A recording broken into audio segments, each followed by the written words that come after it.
Senhor Jesus, estamos iniciando o nosso estudo de domingo.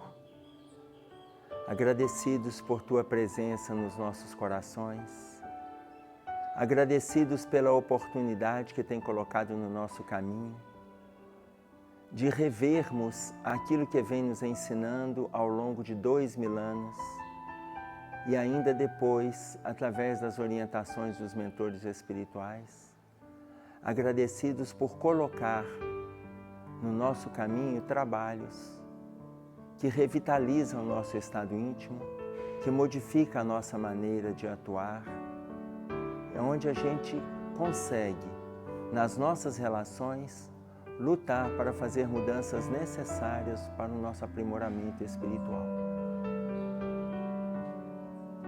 Ainda que agradeçamos todo o tempo, não podemos perder a oportunidade de pedir a Tua proteção para a nossa cidade, para as nossas cidades, para que o nosso país alcance o discernimento necessário nesse movimento onde as eleições nos ajudam a pensar naqueles candidatos que estarão envolvidos com o bem-estar comunitário.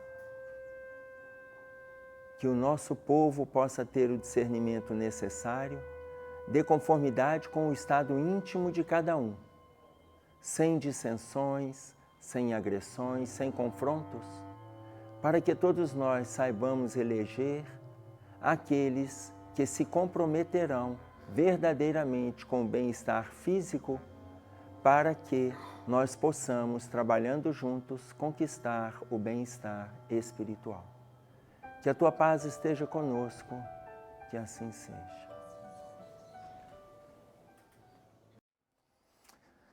Nós estamos trabalhando o livro Religião dos Espíritos, estamos no capítulo 32, intitulado O Obreiro do Senhor. O Obreiro do Senhor.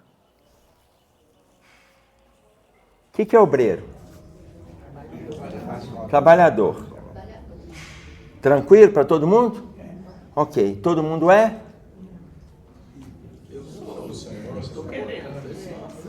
Obreiro do Senhor. Veja, esse obreiro do Senhor, ele vai comentar o livro dos Espíritos. Então, eu vou trazer para vocês a questão, porque ele comenta a questão de número 897. Deixei separado aqui.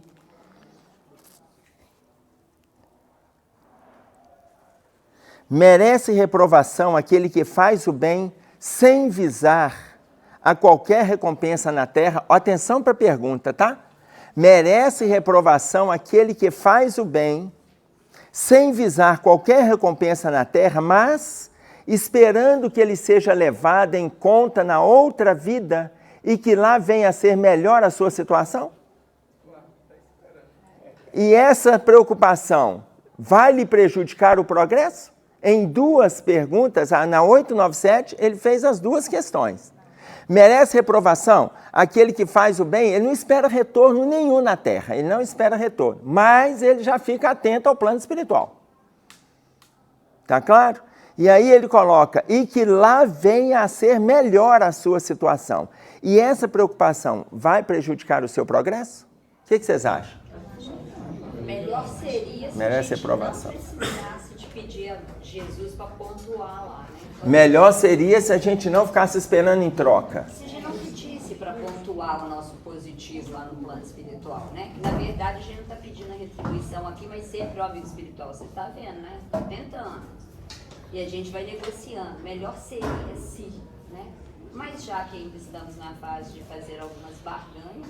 Então todos, você está falando por todos ou por você? Por mim eu sei. Ah, então tá bom. Só para eu entender a técnica, né, gente? Sabe como é que é, né? Por mim eu tenho certeza. Então, peraí. Então a gente pode continuar.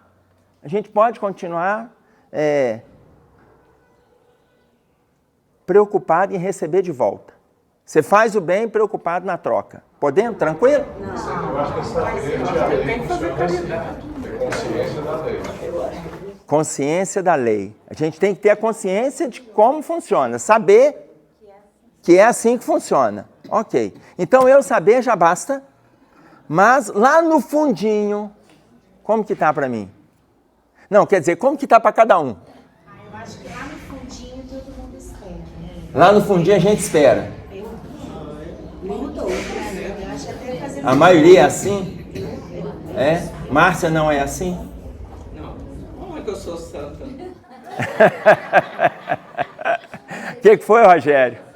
Acho que inicialmente a gente pode até ter a pretensão de esperar algo lá na frente, mas uma vez que você começa a praticar o bem, o resultado que você tem com ele aqui, ele passa a ser, o valor dele muito maior do que aquela pretensão de esperar depois. Eu acho que a prática dele te faz mudar a concepção. Essa questão, eu acho que é assim, você fazer só por isso, não. Não dá. Mas você sabe que é assim, nós sabemos que é. Então, é Valnei ou Volnei? É Vilmar. Aqui, eu lembro o nome da Catsilene, errei. Catsilene, e tô assim, eu não sei se é Valnei ou Volnei, e ele fala, é Vilmar. Você vê que pelo menos uma letrinha do nome eu tenho que acertar. É porque é ela que fazia contato comigo nos estudos, né? Eu chegava lá e ele já estava lá de prontidão na casa. Então, veja bem, quando ele coloca para nós sobre essa questão, a gente já conhece, a gente já sabe, lá no fundinho acaba a gente tendo uma ideia de que, olha bem, a espiritualidade coloca assim, o bem deve ser feito caritativamente, isto é, com desinteresse. Ele precisa ser feito com desinteresse. A gente está dando conta de fazer com desinteresse? Total desinteresse?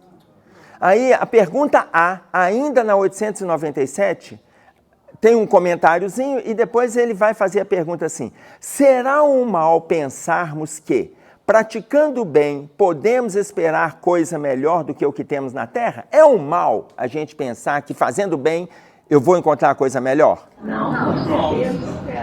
Então não é um mal. Isso é um estímulo. Não, certamente. Mas aquele que faz o bem sem ideia pré-concebida, só pelo prazer de ser agradável a Deus e ao seu próximo que sofre, já se acha num certo grau de progresso. Então, o ideal não é fazer de forma condicionada, tá? Quando eu era jovem, naquela época que eu e Éder frequentava Comebes, teve uma discussão, teve uns trabalhos em grupo e no grupo que eu estava, a discussão era essa, que o bem só podia ser feito com amor. Bem sem amor não tinha valor. E eu no grupo, eu fui o único que fui contra essa ideia. Mas, ele disse, não, tem que ter amor, e eu continuava contra essa ideia. Eu falei, gente, não é possível, mas eu não tinha o estudo que eu tenho hoje. Eu falei, não é possível, porque eu não faço bem com amor. Para mim, eu não faço bem com amor. Inclusive, quando eu vou fazer estudos nas casas, eu chego em cima da hora. Eu não chego muito tempo antes, para dar tempo de eu olhar no meu celular se foi depositado o Pix do Bônus Hora. Não, se a espiritualidade deposita antes. Se ela depositou, eu entro. Se ela não depositou, eu fico no carro lá esperando, até cair na minha conta, porque agora é Pix. Antes eu ainda tinha que ficar conferindo se entrar na poupança. Agora com Pix, agora que eu confiro. Porque ainda não tem amor. É condição. Para mim, um dia farei por amor. Um dia farei por amor. Mas eu já pensava assim desde que quando eu era adolescente. Falei, gente, não é possível, deve ter algum valor. Fazer sem amor deve ter algum valor. E eu pensava. Aí, além de depois conhecer essa pergunta do Livro dos Espíritos, no livro Coragem, no capítulo 22, no texto que se chama Quanto Puderes, tem um parágrafo aqui do Emmanuel que eu vou trazer para vocês. Oi, Cassilene. Quando a Luiz fala, ele deu várias consultas para se livrar mesmo das pessoas. E mesmo assim foi útil a ele, né? Mesmo assim foi. Então vou pegar essa informação que a Catsilene está trazendo aqui. André Luiz deu várias consultas para se livrar dos pacientes. Várias. Vocês lembram quantas? 6. Mais de 6.000 consultas. Ô, gente, mas aí, quando eu entro nesse assunto, eu gosto de pegar os dados. Mais de 6.000 consultas. Quantos lembraram dele em gratidão e fizeram oração por ele? Quantos? 22. Não, vocês são muito miseráveis. Vocês estão muito longe da caridade. Não é possível um negócio desse. Não, gente, não. Quantos? 6. Não. Da boa memória você. 15! Gente, vocês não lembram que nós estudamos nosso lar aqui em 2009? Não é possível. Não é possível um negócio desse. 15 fizeram oração por ele. Um é porque aparece no filme. Mas 15 fizeram oração por ele. Ô, gente, estatisticamente, 15, Gladys, 0,00, quanto de 6 mil? Porque lá não foram 6 mil consultas, mais de 6 mil é o que o Clarence coloca para ele. Não foi 6 mil, pode ser 6.001, pode ser 6.950. Foi mais de 6 mil consultas. Isso dá uma porcentagem, Gladys e Márcia, de quanto? Vocês que são da matemática.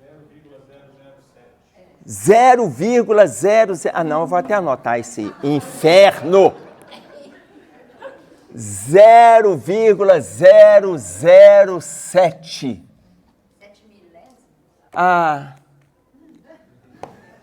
Você imagina, 6 mil consultas mais. Hoje a gente faz uma campanha do Kili já que é a salvação para a vida eterna. Não. É complicado para nós. Então a gente vai fazendo forçosamente. Olha como que o Emmanuel coloca para a gente neste texto que é quanto puderes. 0,25. Bom, agora começou a discordância dos matemáticos, né? Não, é 15 dividido por 6 mil. Então tá certo. Então deixa eu colocar aqui, ó. Não é este. 0,025. 0,25. Não, tem 2 zeros depois da vida. Vocês acham que até 10 horas a gente acha a resposta ou tá difícil? Viu o que você fez, Catilene? Você viu o que você fez? Então vocês imaginem. Olha a informação que o Emmanuel traz para nós. Aceitemos o combate em nós mesmos. Todo mundo tem combate interno, gente? Tem ou não tem? Todo mundo tem. Aceitemos o combate em nós mesmos. Aceitemos. A gente sabe que tem dificuldades, a gente sabe que tem viciações, a gente sabe que tem transtornos, tudo nós sabemos. Sabemos que fazemos uma série de tarefas, de trabalhos, sabemos que nem estão morrendo de vontade, nada. A gente não está morrendo de vontade de fazer, não. Mas faz porque eu assumi o compromisso, agora eu vou ter que ir aí. Agora, né? Tem ninguém para me substituir. No Lafran a gente lida com isso. Tá? No Lafran é assim mesmo. No Lafran é assim mesmo, vou ter que ir. Então, a frase do Emmanuel, aceitemos o combate em nós mesmos, reconhecendo que a disciplina antecede a espontaneidade. Ou seja, por que a gente faz? Por que a gente faz? Por disciplina. Eu faço por causa do horário, eu faço porque eu assumi o compromisso, eu faço porque a gente precisa ainda em função da disciplina. Um dia, a gente vai fazer por amor. Mas por enquanto a gente está fazendo por disciplina. O que está errado nisso? Nada. Mas na hora que despertar o amor, a gente não vai ter hora para fazer caridade. A gente não vai ter hora. Tá claro? Por enquanto a gente tem momento de fazer a caridade. Quem coloca isso para nós? Paulo, quando escreve aos Romanos, no capítulo 7, nos versículos 19, 20 e 21, o que ele diz? O mal que eu não quero... Não, vocês conhecem esse versículo, não brinca comigo, não. Não tira a minha paz, não. O mal que eu não quero, eu faço. O bem que eu quero, não faço. Se eu faço o que não quero, não sou eu quem faço, mas o pecado que habita em mim. Olha o versículo 20. Se eu faço o que não quero, não sou eu quem faço, é o pecado que habita. O que Paulo está falando para a gente? De pecado que habita. O homem velho, o homem interno. Quem é o homem interno? O meu passado. É o pecado que habita em mim. Paulo está falando para nós de reencarnação. O bem que eu quero, eu não faço. O mal que eu não quero, eu faço. Se eu faço o que não quero, não sou eu quem faço. O pecado que habita em mim. Agora, olha o último versículo. Acho então esta lei em mim. Acho uma lei dentro de mim. Quando eu estou envolvido nessas duas condições aqui. Acho esta lei em mim. Quando quero fazer o bem, o mal está comigo. Quando eu quero fazer o bem, o mal está comigo. Avalia. Se eu tenho horário para fazer o bem, se eu tenho o dia para fazer o bem, se eu tenho os grupos que eu vou fazer o bem, eu não tenho o bem comigo o tempo todo. Eu tenho horário, eu tenho local, eu tenho momento, eu tenho os dias. Não, esse dia é o dia. Não, esse é o dia da minha tarefa. Esse. Não adianta me chamar outro que eu não vou. É sinal de que o mal habita em mim. Quando quero fazer o bem, quando? É sinal de que eu tenho tempo para me envolver. Ô Emerson, e é muito comum, até no nosso meio espírita, a gente escutar expressões desse tipo. Lá no trabalho eu sou remunerado, a caridade eu pratico na minha casa espírita. É muito comum a gente escutar ainda esse tipo de colocação. Não, lá não vou fazer hora extra de graça não, lá eu sou funcionário, entendeu? Sem colocar questões trabalhistas em jogo aqui nesse momento. Sim. Mas esta é uma colocação íntima. Aonde eu faço a caridade? Quando eu quero e em qual lugar? Aí a gente tem que ficar atento, porque imagina, existem trabalhos que vão assumir, existe uma hora extra, etc e tal. Existem outros trabalhos que não, mas a pessoa que é rígida. Ô, gente, vou pegar um exemplo. Imagina o cirurgião, está no bloco, deu 19 horas, está na hora dele ir embora. O corpo está aberto lá. Ah, mas não chegou outro. Problema. Deu meu horário, estou de saída. Imagina o corpo de bombeiros, está apagando o fogo da sua casa, deu 5 horas, ele enrola a mangueira, acabou. Ué. Não, mas o fogo... Você pode falar, não, deu 5 horas aqui, está na minha hora. Eu não posso ir além disso, não, porque deu meu horário. Então, se a gente faz esse movimento, você imagina essa rigidez, o tanto que ela tende a ser destrutiva. Por quê? Porque além de eu me envolver no trabalho com amor, eu preciso ver o que além eu posso oferecer. Mas se eu não consigo fazer no amor pleno, eu preciso de ter segurança dentro de mim que eu estou oferecendo algo. Eu vou além. Não por ser este ou aquele profissional, porque eu tenho além para oferecer. Nós temos além para oferecer.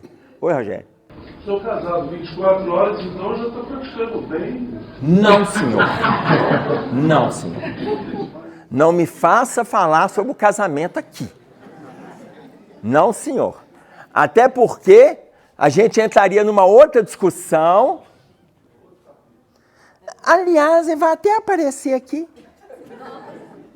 No capítulo 32, o obreiro do Senhor, para quem está achando que por estar casado 24 horas já está exercendo em plenitude a caridade, então se ele acha que ele exerce a caridade, eu acho que ela deve pensar, e eu que exerço a santidade?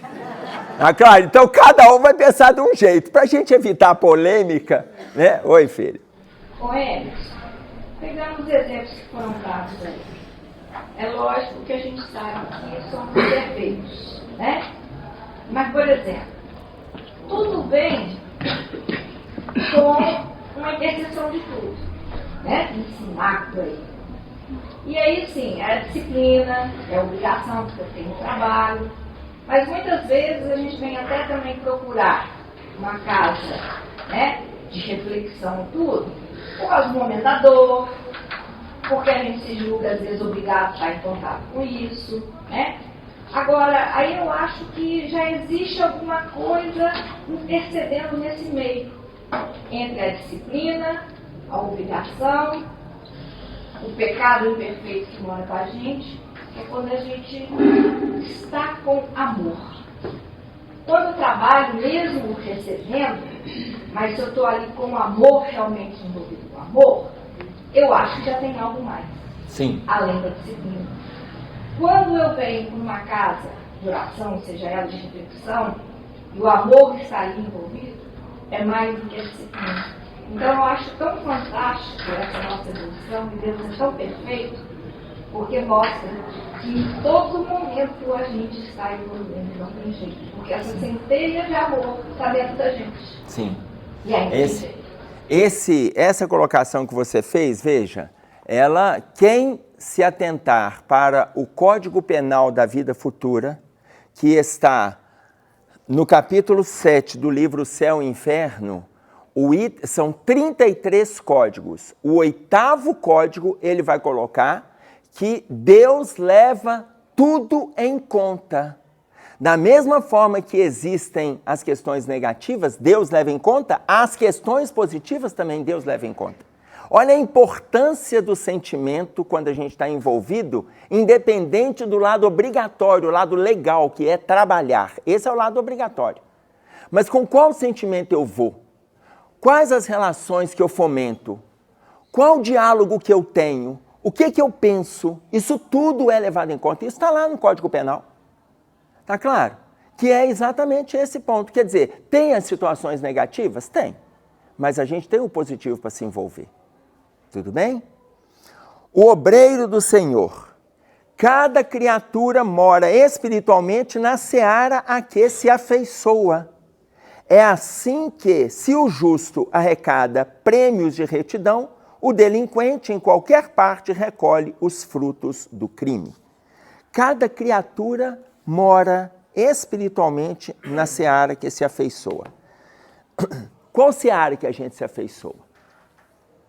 O que a gente está envolvido? Então vamos pegar um exemplo. Jesus ensinou para nós que eu sou o caminho, a verdade e a vida. Eu sou o caminho, a verdade e a vida. Nós temos esse versículo em João, que para quem está no vídeo aqui, depois vai ver lá, mas me parece que está no capítulo 14 de João. Quem está com o celular? Olha aí para mim. Se está no capítulo 14 de João, no versículo 6, só para a gente registrar, olha aí para mim, meu tio. Só para a gente registrar a referência, mas quem está no vídeo vai receber a referência depois. Vê lá na página.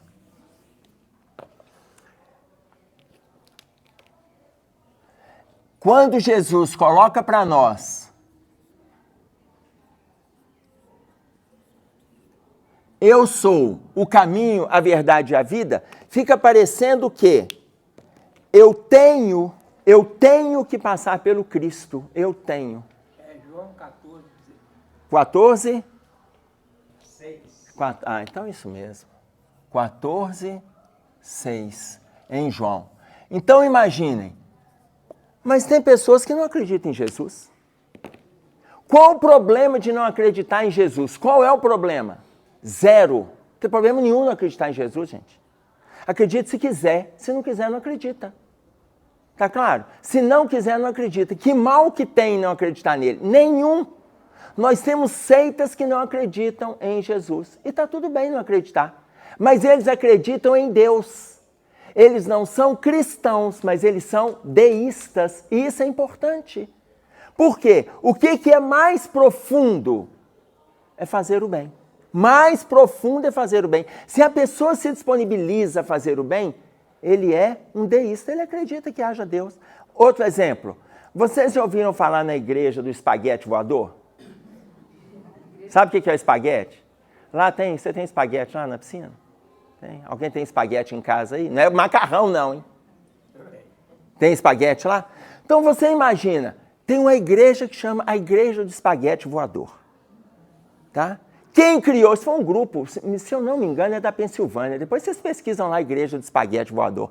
Eles estavam discordando da forma que a religião estava sendo passada na escola. Esse grupo criou e ele falou, se está sendo passado desse jeito, nós também podemos criar uma cultura religiosa, criar a Igreja do Espaguete Voador. Quando começaram a ficar contra a igreja, sabe o que eles fizeram? Registraram a igreja, entraram na justiça, a Igreja do Espaguete Voador existe. Milhares de seguidores. Milhares, não tem 10 não, gente. Milhares.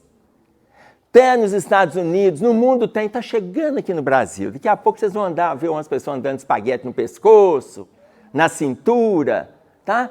Igreja do Espaguete Voador. A Igreja do Espaguete Voador tem cientistas, tem físicos, tem filósofos, tem médicos, tem profissionais, cultos. Montaram a Igreja do Espaguete Voador. O pastor da Igreja do Espaguete Voador tem uma Bíblia. Tem as normas para seguir a Igreja do Espaguete Voador. Mas como eles viram que precisava dar mais sentido, começaram a fazer trabalho de caridade. Começaram a trabalhar com Deus. Olha que bacana. Mas não acredita nesse monte de coisa que a gente fala, não. Mas eles já estão fazendo trabalho voluntário. Ah, não, gente. A gente acredita em Jesus e não está fazendo. Aí o espaguete voador vai lá e faz. Gente, olha, mas haja espaguete. Por que que eles inventaram isso? Porque eles estavam contra aquela forma que estava sendo passada lá na escola. Entenderam? Registrar. Depois vocês podem ler. E eles estão lá envolvidos com trabalhos voluntários, com caridade, com grupos sociais, fazendo um monte de coisa, mas eles são da igreja do espaguete voador. Então, se for olhar, não estão preocupados com Cristo, se Cristo existe, não existe, mas estão preocupados em fazer o bem, estão preocupados em praticar o amor nas relações. Está de bom tamanho. Aí vocês podem estar pensando assim, mas Jesus não falou, eu sou o caminho, a verdade e a vida? Falou ou não falou? Falou, a gente abre lá no Novo Testamento que está escrito. Eu sou o caminho, a verdade e a vida. Mas a origem do versículo não é essa. Essa é a tradução que João Ferreira de Almeida, a mais fidedigna que a gente conhece, é a de João Ferreira de Almeida. Essa é a tradução. Eu sou o caminho, a verdade e a vida. Mas a tradução vindo do hebraico, quem vai trazer isso para nós? É um compatriota de vocês, Severino Celestino. Isso, garota! Oh, Jesus! Aqui, a Maria mais o Reinaldo vieram lá da Paraíba. E Severino Celestino, um dos maiores estudiosos do hebraico do mundo e o maior estudioso do hebraico no Brasil, professor de hebraico na Universidade Federal da Paraíba, ele coloca para nós o original, eu sou o caminho da verdade e da vida. Uma letra, gente, é uma letra que faz diferença. Não é eu sou o caminho, a verdade e a vida. Porque se ele tivesse se posicionando como a verdade e a vida, ele era Deus. Ele era Deus. Ele fala, eu sou o caminho da verdade e da vida. Então, quando ele conclui, quem não vier por mim, como é que é? Eu sou o caminho, a verdade e a vida. Ninguém vem ao Pai senão por mim. Ninguém vem ao Pai senão por mim. Ora, ele é o caminho da verdade e da vida. Quem está fazendo bem já está passando por Jesus. Entenderam como é que faz sentido? Ninguém vem ao Pai senão por mim. Todo mundo, ao fazer o bem, passa por ele. Não tem jeito não, mãe. Ele veio aqui exemplificar isso para nós. Entenderam o sentido? Tá claro? Aí volto lá ainda. Vocês têm noção que eu ainda estou na primeira e segunda frase do livro? Vocês têm essa noção, né? Aqui, cada criatura mora espiritualmente na seara que se afeiçoa. O que a gente faz aqui na terra é o lugar nosso no céu. O que a gente faz aqui na terra é o que a gente se envolve espiritualmente. É o que a gente faz aqui. Então, quem está envolvido com o bem é assim que, se o justo arrecada prêmios da retidão, o delinquente recolhe os frutos do crime. Mas, vamos pegar ainda um outro exemplo. Lá no livro Os Mensageiros, no capítulo intitulado Os que Dormem. Os que Dormem. Lembram desse capítulo que a gente já trouxe aqui? Lembram? Os que dormem. Capítulo 22, os que dormem. Espíritos, quando André Luiz entra no posto de socorro, quem lembra o tamanho do posto de atendimento lá? Márcia, é um sonho para a gente ver isso aqui na Terra, Márcia. Qual o tamanho do posto de socorro? Ah, não, gente, nossa, mãe. Aqui, 3 quilômetros. 3 quilômetros, o tamanho do posto de socorro. Já pensou a pessoa atleta? Deve adorar trabalhar no posto de socorro, porque caminha para lá, para cá, para lá, para cá. Olha, 3 voltinhas, já caminhou quase 10. Você imagina, 3 quilômetros de posto de socorro. O que é interessante nisso aí? A hora que o André Luiz chega lá e ele vê todos os espíritos dormindo. Dormindo. Aí o André Luiz pergunta para o Alfredo e para o Aniceto. Aí na hora que eles entram lá, ele pergunta assim, mas por que eles estão dormindo? Aí o Alfredo coloca, é um sono extremamente perturbador. Quando eles estavam na Terra, acreditavam que depois da morte era o nada. Quando eles desencarnaram, encontraram o nada. Porque para eles o nada significa o sono profundo. E eles estão envolvidos com o sono profundo. E aí o André Luiz fala, mas este sono é tranquilizante? Ele falou, não, é um sono extremamente perturbador. Nunca fizeram nada em favor de alguém e acharam que tudo isso era bobagem. Então, eles estão num sono perturbador. E aí o André fala assim, mas como que eles são tratados? Os passistas estão chegando. Terminou de falar, entra 80 passistas. 80. Cada passista só pode dar passe em quantos? 5. Cada passista pode dar passe em 5. 1980 doentes, cada passista dá passe em 5, significa que 400 vão tomar passe. Dos 400 que tomam passe, 280 dá uma arrepiada assim. Dos 280 que arrepiaram, 2 levantaram e saíram correndo. Despertaram com o passe. Na hora que eles levantaram para sair correndo, André Luiz já ia correr atrás deles, o Alfredo, mas o Aniceto começa a rir, porque a gente acha que mentor não ri, mas ri. Não, André, volta aí, André, não precisa correr atrás deles, não. Ah, mas eles vão ficar perdidos, não. Deixa eles correrem. Mas eles vão correr para onde? Eles vão correr para lugar nenhum. Na hora que cansar, eles param, porque todo mundo que corre, quando cansa, para. Aqui não tem para onde ir, não, deixa correr. 2 dos 1980. Ô, gente, eu estou dizendo o seguinte, abriram 2 vagas. Tá claro? Conclusão, abriram 2 vagas. Então, vocês imaginem, pessoas que aqui na Terra acreditavam com nada, viviam num sono profundo. Chegando no plano espiritual é a continuação do que fazia aqui. A gente às vezes fica achando que, não, mas quando eu desencarnar vai ser melhor, eu vou fazer isso, eu vou inventar aquilo, eu vou assistir aqui, vou fazer o trabalho e tal. Como, gente? Se eu não me habituo a fazer aqui, o que me faz pensar que eu vou iniciar do lado de lá? De onde me faz pensar isso? Tá claro? O obreiro do Senhor, por isso mesmo, onde surja, é conhecido por traços essenciais. Como a gente vai identificar um obreiro do Senhor ou como nós seremos identificados como obreiro do Senhor? Olha os traços. Não cogita do próprio interesse. Aqui são muitos traços, então eu prefiro que a gente, em vez de eu ficar lendo, a gente teste um comentário breve. O que é não cogitar do próprio interesse? Sem comentário? Não procurar um ganho pessoal.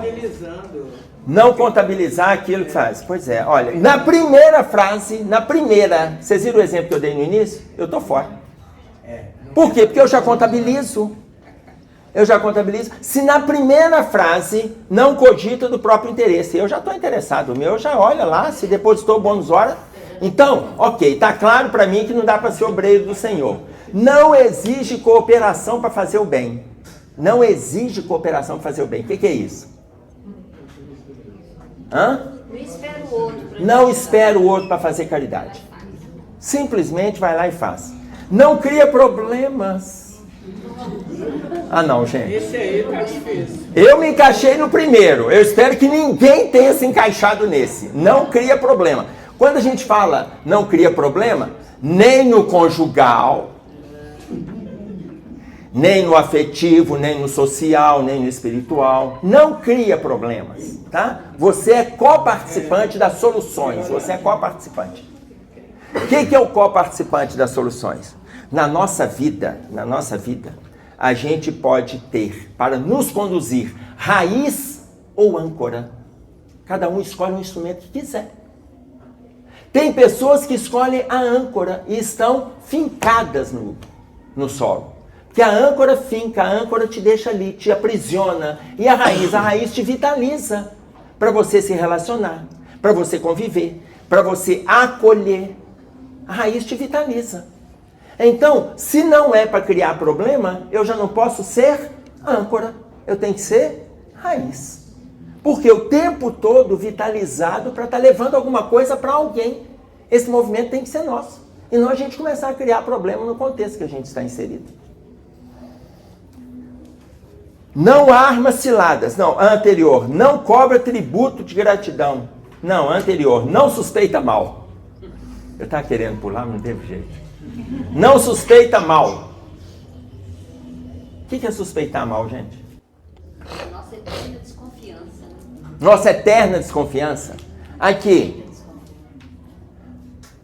Não suspeita mal. Pensamento negativo e pensamento positivo. Nós temos os dois, não temos? Temos ou não? Temos. Nós temos os dois. Não suspeita mal. Se a gente começar a alimentar pensamentos negativos, alimenta pensamento negativo. Alimenta. Pensamento negativo, olha o que Martins Peralva coloca pra gente no livro Estudando a Mediunidade, no capítulo 31, que se chama Comunhão Mental. Ele vai explicar isso aqui, ó. Pensamento positivo te traz equilíbrio. Equilíbrio te traz saúde. Equilíbrio te traz, a saúde te traz a vida. Ele coloca isso no capítulo 31, Comunhão Mental. Pensamento positivo te traz equilíbrio. Equilíbrio te traz saúde. Saúde te traz a vida. Pensamento negativo te traz equilíbrio ou desequilíbrio? Desequilíbrio. Saúde ou doença? Doença. A vida ou a morte? A morte. Ah, vocês estão pensando assim, mas todo mundo morre. Mas aqui, quem pensa negativo morre. Quem pensa positivo, desencarna. Ah, tem diferença? Claro que tem. Quem pensa positivo deixa a carne, mas continua vibrando no campo do trabalho, da lucidez, do discernimento, no plano espiritual. Quem pensa negativo deixa a carne, mas ele fica morto. Gente, nós temos pessoas mortas em vida. Vocês estão entendendo o que é isso? Tem pessoa que já está morto em vida. Ele não desencarnou. Ele não deixou a carne, mas está morto em vida. Não tem proposta, não tem construção, só alimenta pensamento negativo, só tem proposta negativa, é extremamente pessimista, só fala de doença. Está morto em vida? Está claro? Um exemplo.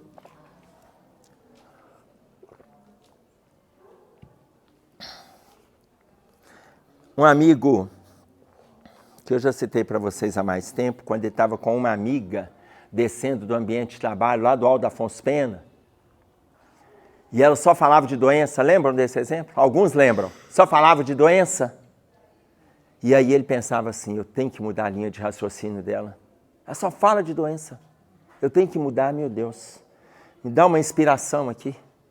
Aí no momento que ela parou para respirar, porque quem fala de doença, vocês já notaram que não respira? Até o primeiro princípio ativo do adoecimento, não respira não. Eu tenho que mudar a linha de raciocínio dela. Aí ele pegou e falou assim, aqui, você viu o pôr do sol hoje à tarde? Ela tomou um susto, que ela falando de doença dos colegas que estão faltando, que arranja atestado e vai sobrecarregando ela e o restante do grupo, e não sei o que e tal. Ela tomou um susto e calou. Ela olhou para ele e falou assim, foi numa tarde como essa que meu pai adoeceu. Ô, gente, tem gente que não quer melhorar e tá tudo bem para quem não quer, gente, tá tudo bem, não tem problema nenhum. Por quê? Porque a caminhada é individual. Tá claro isso? Isso significa o quê? Pensamento negativo. A pessoa pode alimentar. Ela prefere. Ah, mas ela vai sair disso? Vai. Vai sair disso. É, mas eu vou te contar. Não vou falar a época, não. Outro dia, a Clarissa chegou para mim e falou assim, ô pai, a gente estava lá reunido lá no grupo nosso, discutindo de quem era a frase, a palavra convence, o exemplo arrasta, mas só a dor transforma.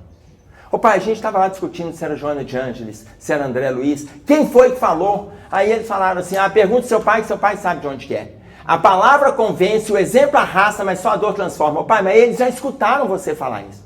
Ô pai, de quem que é essa frase? Eu falei, minha.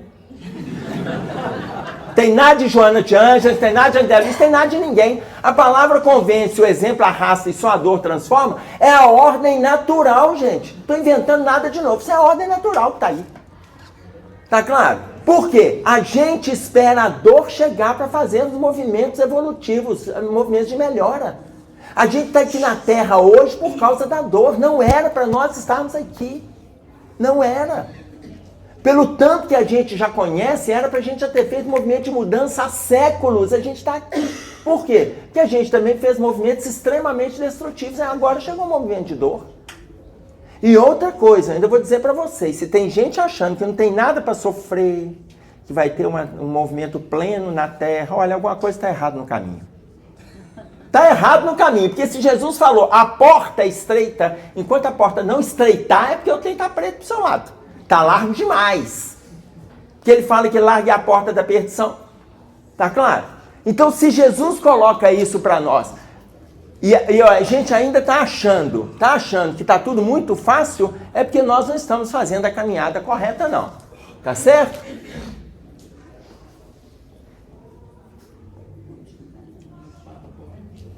A porta estreita. Não cobra, o obreiro do Senhor não cobra tributos de gratidão. O que é tributo de gratidão? Reconhecimento, uma recompensa.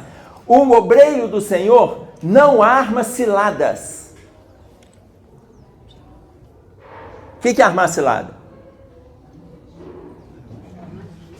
Tramar contra alguém. Tramar. Não é nem vingar. Porque vingar ele está devolvendo. É tramar contra. O obreiro do Senhor não trama. O obreiro do Senhor não converte o serviço em fardo insuportável nos ombros do companheiro. Não converte o serviço em fardo insuportável nos ombros do companheiro. O que é isso?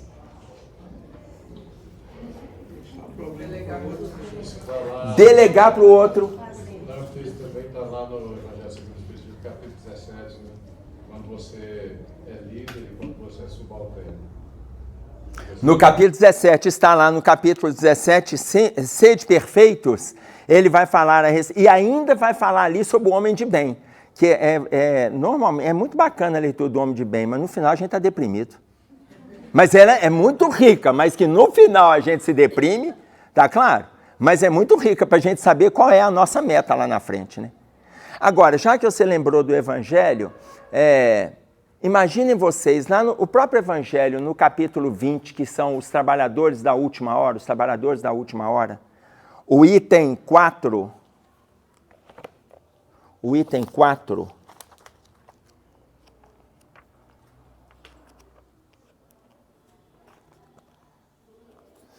se muitos dos chamados ao Espiritismo se extraviaram, porque tem muita gente que extraviou, não tem?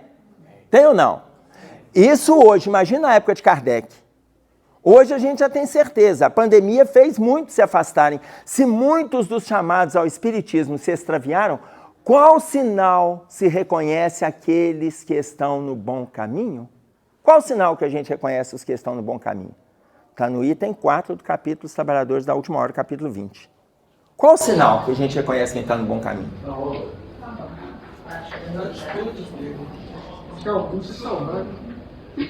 Vós os reconhecereis pelos princípios da verdadeira caridade, que professarão e praticarão. Gente, nós vamos saber quem é espírita. Aí vem uma discussão, que a gente precisa ficar atento. Eu sou espírita não praticante. Gente, isso não existe. Eu sou espírita não praticante. Eu sou católico, mas não sou praticante, não. Você não é. Se Jesus veio falar de caridade, eu sou católico e não sou praticante, então não sou. Eu sou espírita, mas não sou praticante, que a pessoa acha assim, só de acreditar em reencarnação, pluralidade dos mundos, conversa com os espíritos, faça um trabalho no terreiro, eu sou espírita. O que eu faço em favor do próximo e, consequentemente, de mim mesmo? O que eu faço? Nada, não estou fazendo nada, então eu não sou espírita. Eu conheço, eu leio, eu associo espiritismo com a ciência, com a filosofia, eu estudo. Ótimo, mas eu faço alguma coisa? Não, eu não faço nada. Não faço nada. Não me envolvo com tarefa nenhuma, com trabalho nenhum. Nem na minha casa, nem na casa que eu frequento, nem na minha família, nem no trabalho. Lá nós não temos um grupo solidário, não fazemos oração para começar, não fazemos um trabalho social para poder ajudar os mendigos na rua. Eu não faço nada, eu só leio. Isso só não é espírita. O restante você é um bom estudioso. Tá claro? E não assim, eu sou espírita, mas não sou praticante, não. Agora, a gente precisa discutir isso com o outro? Não. Cada um no seu lugar. Você não tem que convencer ninguém. Tudo bem?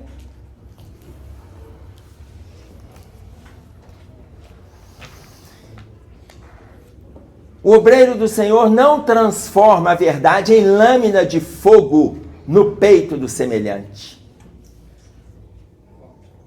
O que é transformar a verdade em lâmina de fogo?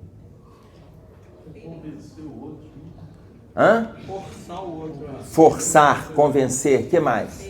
Ferir. Lâmina é ferir. E a pessoa fere e ainda fala o quê?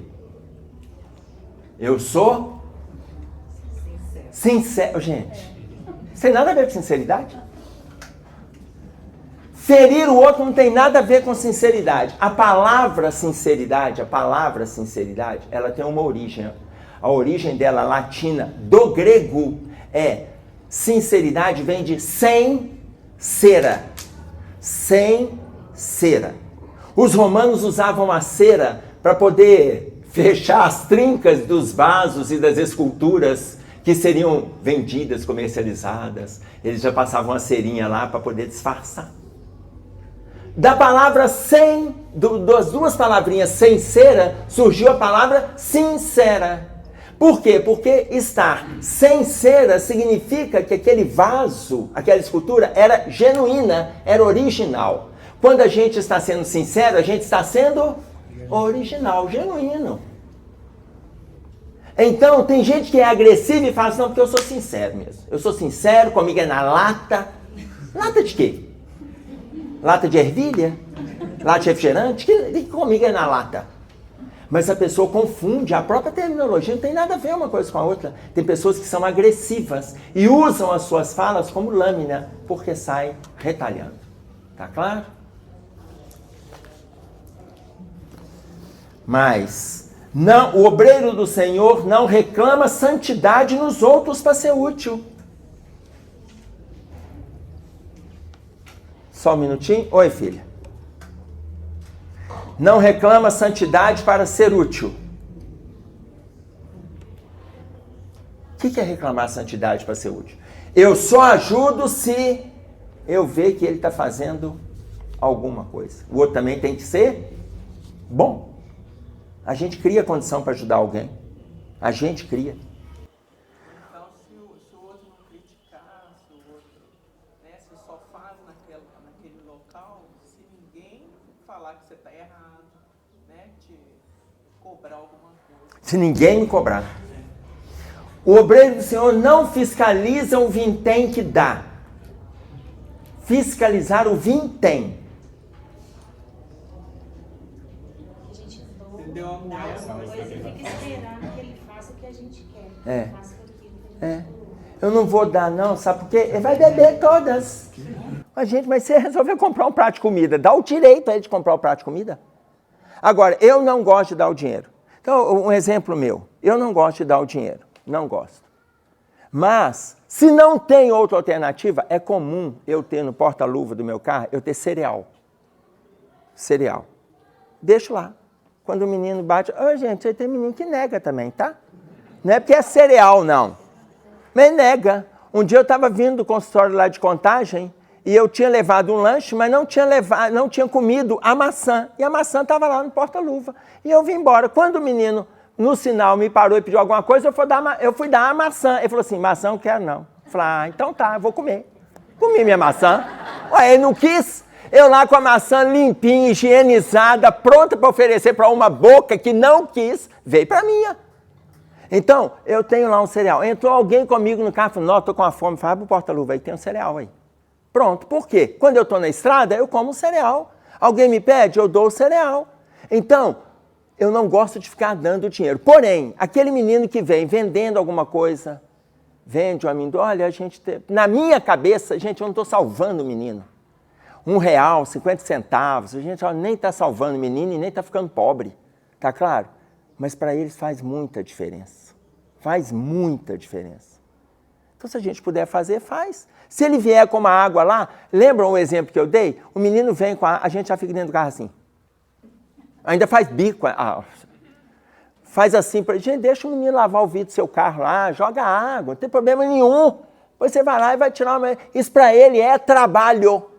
Isso para ele é trabalho. É o que ele está dando conta? É. Por quê? Porque a gente não vai dar um trabalho para ele, a gente não vai dar um emprego para ele, eu não tenho condição de dar um emprego para ele. Eu não tenho condição. Se ele estiver fazendo esse trabalho, gente, deixa eu fazer. Agora, mas e se ele for comprar maconha? E se ele comprar, olha, se eu já sei, se eu estou dentro da marginalidade, é diferente. A pessoa está ali trabalhando, olha, daí a pouco ele vai lá, entra no supermercado, compra uma caixinha de paçoca e sai vendendo paçoca no sinal. Somando com todos os 50 centavos, ou R$1, R$1,50 que ele ganhou. É o trabalho que ele conseguiu ali. Tá claro? Oi, meu filho. E se eu fico torcendo para que, enquanto ele está vindo, o sinal abra, quando está tendo chegar... Ainda tem isso, hein? Se eu ainda torço para o sinal abrir, para na hora que ele chegar eu fazer só aquela cara assim de que não deu tempo, eu fico imaginando se o meu mentor ficar torcendo para ele ser chamado na hora da minha oração, eu não terminei de orar e meu mentor, fui chamado. Nem sabe o que eu falei com ele. O obreiro do Senhor não espia os erros do próximo. Não espia. Nós já falamos desse espiar aqui, tá? Espiar com X. Não fica de olho na vida do outro. Não promove o exame da consciência alheia. O que é promover o exame da consciência alheia? O que é promover o exame? Ser julgador. Ser julgador. Falar para o outro, gente. Vocês lembram o exemplo que a gente citou de Francisco de Assis com o Papa Inocêncio III? Entre 1200, 1300, na época das Cruzadas, isso está no livro Francisco de Assis. Miramês coloca para a gente quando surgiu hoje a gente tem a oração de São Francisco, não temos a oração? Não foi a igreja que fez a oração. Quando ele foi chamado por Inocêncio III para conversar com ele, Inocêncio III, num grau grave de adoecimento por todas as guerras que ele tinha promovido, ele já estava completamente ferido na cama, estirado, sem condições de levantar. Francisco de Assis começa a elogiar o Papa na função de papado e fala: o senhor é realmente um grande líder. A humanidade te reconhece, mas a gente não pode descartar as atrocidades que o senhor cometeu. Porque o senhor foi fazer... Na hora que ele começou a falar para o Papa, quem que apareceu? Jesus. Francisco, ele está te pedindo uma oração. Ele já reconhece as dificuldades. Gente, isso é muito bacana. Isso é muito bacana. Por que a gente tem que apontar para o outro o erro do outro, que ele está consciente do erro dele? Gente, todo mundo aqui entre nós, todo mundo sabe o que é certo e o que é errado. Todos nós sabemos. A gente não precisa apontar nada para ninguém. Na hora que ele faz isso, o Francisco começa: Senhor, fazei de mim um instrumento de vossa paz. Surge a oração de Francisco. Na hora que ele termina a oração, o que ele faz? Ele dá as mãos para o Papa Inocêncio III e pede a ele para se levantar do leito. Ele não estava andando mais por causa da quantidade de adoecimento, de feridas do corpo. Dá a mão para ele, o Papa se levanta e começa a andar pelo quarto. O Papa assusta, se levanta e anda pelo quarto. Quando ele anda pelo quarto, ele começa a rir, a chorar de emoção. Aí, na hora que ele aproxima de Francisco, Francisco o abraça e fala com ele: volte para o leito para você se recuperar. Tá claro isso?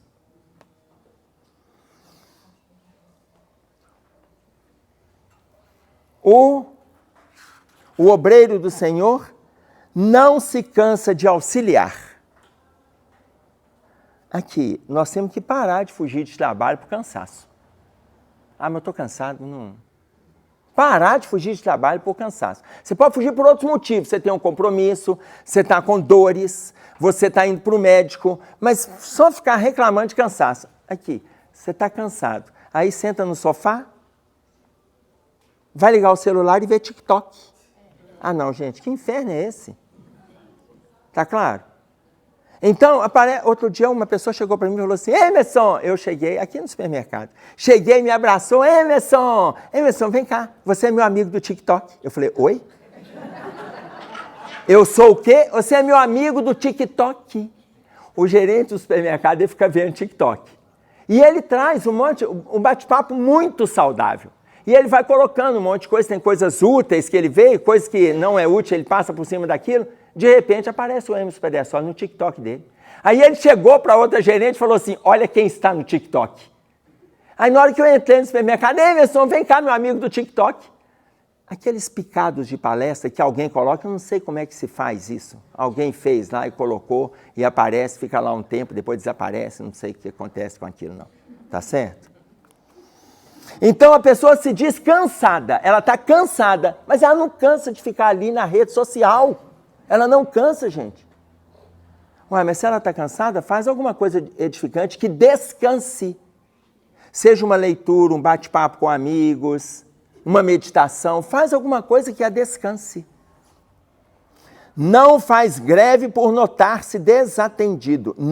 O obreiro do Senhor não faz greve. Não faz greve por notar-se desatendido. Você sabe quem foi chamado a atenção por causa do movimento grevista? Raul Teixeira, professor da Universidade Federal do Rio de Janeiro. E aí, na hora que ele estava em greve, discutindo sobre a greve, o espírito de Camilo chegou do lado dele, e ele lá inflamado na discussão. Porque se ele é inflamado na doutrina espírita, você imagina, num movimento grevista, né? Estava ele lá e ele se posicionando e tal. O espírito de Camilo chegou para ele e falou assim, meu filho, o que você está fazendo? E ele pensou assim, gente, como é que o mentor não sabe o que o seu pupilo está fazendo? Eu vou aqui numa discussão inflamada dessa. Ele falou assim, meu filho, não entre nessa discussão. Não mude o seu estado íntimo por uma questão que é justa, mas não se atropele nesse perfil de discussão, porque você pode ser solidário, mas não se perturbe. O movimento de solidariedade já terá beneficiado toda uma classe. Não se agrida da forma que você está fazendo. Ô, gente, o mentor fez uma leitura do estado íntimo dele. Ele não falou que estava errado, ele não falou isso não. Aí ele continua. Não desconhece as suas fraquezas. O obreiro do Senhor não desconhece as suas fraquezas, sabe? Faz autoavaliação, você sabe a dificuldade que você tem. Faz a autoavaliação. O obreiro não desconhece. O obreiro não cultiva espinheiros de intolerância. Espinheiros de intolerância. O que é o espinho de intolerância? O que é espinho de intolerância? Uma pessoa se dirige a você e você já dá uma cortada, uma má resposta. Espinho de intolerância cultivado. Não faz coleção de queixas. No livro Coragem tem um capítulo inteiro dedicado às queixas e às reclamações. Um capítulo inteiro. Não perde tempo em lutas desnecessárias. O obreiro do Senhor não perde tempo em lutas desnecessárias. Não tem a boca untada com veneno. Não sente cólera sagrada. Nossa, eu tenho uma raiva do fulano. Não sente cólera sagrada. Aqui, a gente está estudando No Mundo Maior na quarta-feira. A gente vem estudando André Luiz, né? Desde 2007 a gente vem estudando, estamos no 5º livro, que é No Mundo Maior. Então tem uma pessoa, a hora que o André Luiz está junto de Calderaro, e aí eles estão entrando num ambiente de caverna, isso está no capítulo 17 da obra, eles estão entrando no ambiente de caverna, e aí o Calderaro fala com ele assim, é só, se você quiser saber como está, e eles ali naquele estágio de sofrimento, na entrada da caverna, num estágio de sofrimento terrível, ele chega e fala assim, se você quiser saber, basta você avaliar, dá uma olhadinha atentamente na mente do espírito e você vai saber como é que está o estado íntimo dele. O André Luiz olha uma pessoa, quando ele olha essa pessoa estava na mente dela. Eu estou aqui porque eu matei a minha esposa, mas se eu encontrar com ela, eu mato de novo. Eu mato de novo. Até com tanto, gente, o homem está morto, está sofrendo e ainda quer matar outra vez.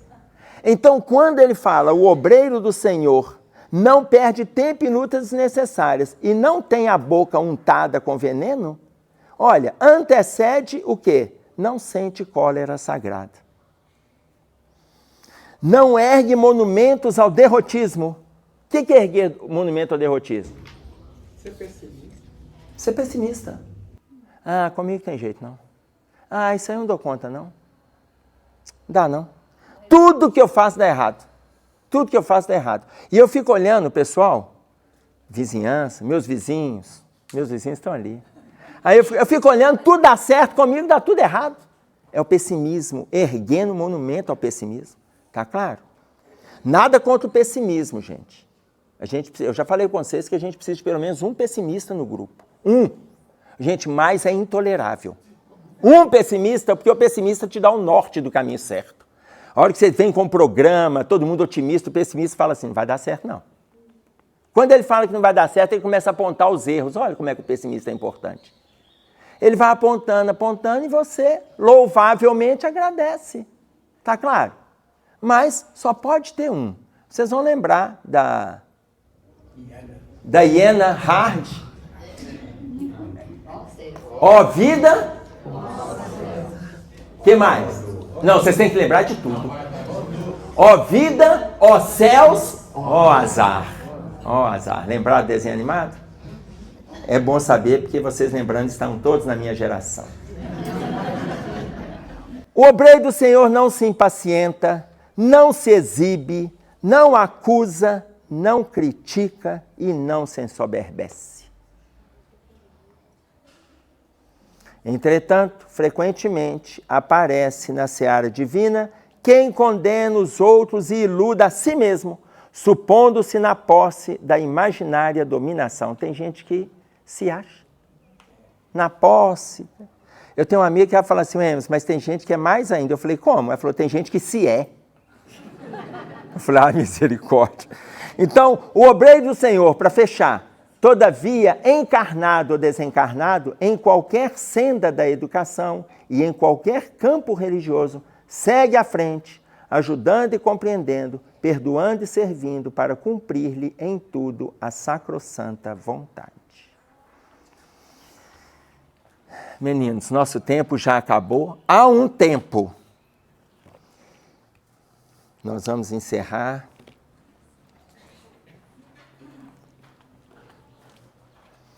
Depois vocês, com calma, se atentem para este texto novamente. Se atentem para as reflexões, porque ele acrescenta muito para a gente no dia a dia, naquilo que a gente está buscando.